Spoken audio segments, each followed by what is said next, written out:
Shalom, materi kita adalah dosa dan pertobatan. Yang pertama adalah manusia berdosa. Dalam perjanjian baru memakai beberapa kata Yunani untuk melukiskan beberapa aspek dosa.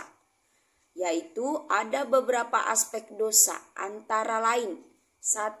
Hamartia, berarti pelanggaran atau berdosa kepada Allah. Kita lihat dalam Yohanes 9 ayat 41. Yang kedua, adikia, berarti kejahatan, kelaliman atau ketidakadilan. Tertulis dalam Roma 1 ayat 8. Yang ketiga, anomia, yang berarti kedurhakaan, pelanggaran hukum dan menentang hukum Allah. Yang tertulis dalam Roma 6 ayat yang ke-19. Yang keempat, apistia, berarti ketidakpercayaan atau ketidaksetiaan. Tertulis dalam Roma 3 ayat 3. Dosa adalah pemberontakan manusia melawan kehendak Allah. Manusia ingin menjadi sama seperti Allah. Dan salah satu aspek yang menonjol dari dosa adalah sifat mementingkan diri sendiri. Yang kedua, akibat dosa. Ada beberapa akibat dosa yang dapat kita pelajari. Yang pertama, dosa mengakibatkan pertentangan dengan Allah.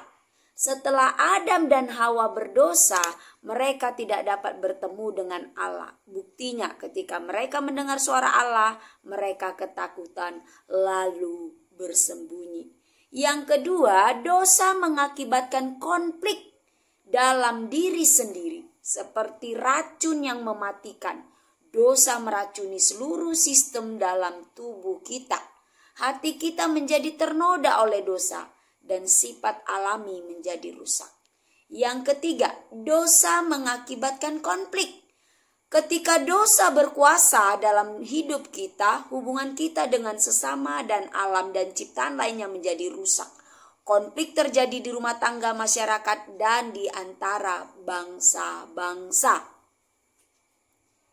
Selanjutnya, dosa menyebabkan manusia menghadapi kematian secara rohani. Banyak orang berpikir bahwa kematian merupakan akhir dari segalanya dan kesalahan yang dilakukan akan terlupakan. Tetapi pada kenyataannya tidaklah demikian. Firman Allah berkata, dan sama seperti manusia ditetapkan untuk mati hanya sekali. Hal itu tertulis dalam Ibrani 9 ayat 27. Ayat tersebut menjelaskan bahwa kematian bukan akhir dari segalanya. Masih akan datang dari penghakiman. Selanjutnya bisa kita lihat bagaimana jalan keluarnya agar manusia terbebas dari dosa. Jawabannya adalah hanya Allah yang dapat menolong manusia keluar dari dosanya. Manusia memberontak melawan Allah.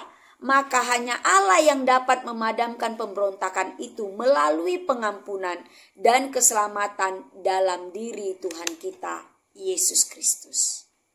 Yang ketiga adalah pertobatan. Dalam Alkitab, kata bertobat berarti berubah pikiran. Alkitab juga menjelaskan bahwa pertobatan sejati akan menghasilkan perubahan tindakan. Jadi, definisi pertobatan menurut Alkitab adalah perubahan pikiran yang menghasilkan perubahan tindakan. Sangat penting untuk kita memahami bahwa pertobatan bukanlah hasil karya kita demi mendapatkan keselamatan. Dalam Yohanes 6 ayat 44 menjelaskan bahwa tidak ada seorang pun dapat bertobat dan datang kepada Allah kecuali kalau Allah menarik orang tersebut kepadanya. Jadi sangat jelas bahwa pertobatan adalah anugerah Allah.